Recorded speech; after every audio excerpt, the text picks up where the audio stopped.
مولاي صل وسلم دائما ابدا. بسم اللہ الرحمن الرحیم۔ محترم سامعین، نماز کا ایک اہم مسئلہ ہے، اہم مسئلہ بھی ہے اور چھوٹا مسئلہ بھی ہے، اور لیکن جو ہے لوگوں کو جو ہے نا اس مسئلے میں غلطی پیش آتی ہے، اور لوگ جو ہے نا پوچھتے ہیں کہ آیا کہ اس صورت میں ہم کیا کریں۔ صورت یہ ہے کہ امام نماز پڑھا رہا ہے، ایک بندہ آیا، ایک رکعت یا دو رکعت اس کی گزر چکی ہے، یعنی وہ مسبوق ہے، جو پہلی رکعت میں شامل ہو گیا تو اس کا مسئلہ نہیں ہے، اس کا یہ مسئلہ نہیں ہے۔ جو مسبوق ہے، ایک دو رکعت کے بعد آیا، تین رکعت کے بعد آیا، یا مطلب وہ امام کے ساتھ شروع سے نہیں ملا تھا، وہ بعد میں آ کے ملا ہے۔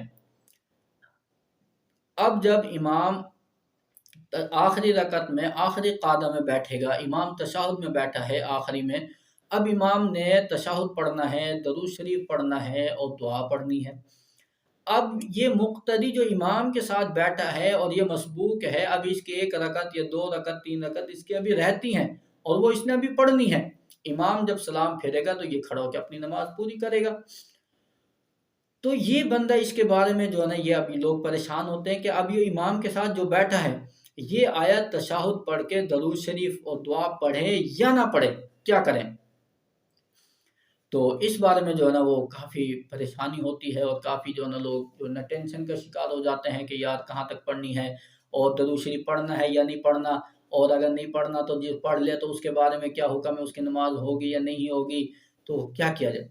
تو یہ ہمیں مسئلہ سمجھ لینا چاہیے کہ ہم امام کے ساتھ جب بیٹھے ہیں، کیونکہ ابھی ہم مسبوق ہیں، ہم نے اپنی باقیہ رکعات کو پڑھنا ہے، ایک رکعت دو رکعت جتنی بھی ہیں وہ ہم نے پڑھنی ہے، تو ہم امام کے ساتھ تشہد میں بیٹھیں، اور ہمیں چاہیے کہ ہم اتنا آہستہ آہستہ اپنی تشہد کو پڑھیں کہ امام سلام پھیر دے درود شریف دعا پڑھ کر، اور ہماری ابھی تشہد مکمل نہ ہو، یعنی امام جس وقت سلام پھیرے اس وقت ہماری تشہد مکمل ہو۔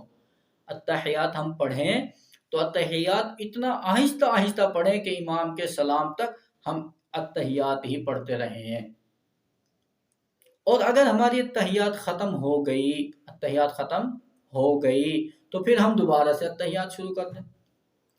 التحیات پڑھی تھی عبد و رسول کر دی، امام نے ابھی سلام نہیں پھیرا، تو ہم دوبارہ اپنی التحیات شروع کر دیں۔ ٹھیک ہے، یہ مسئلہ ہے۔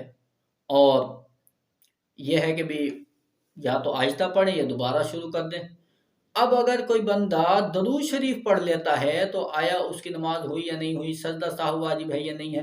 تو اگر کوئی بندہ امام اب درود شریف شروع کر لیتا ہے اور درود شریف پڑھتا ہے تو اس پر سجدہ سہو واجب نہیں ہوگا۔ درود شریف پڑھ لیا، دعا بھی پڑھ لی، لیکن اس پر سجدہ سہو واجب نہیں ہوگا۔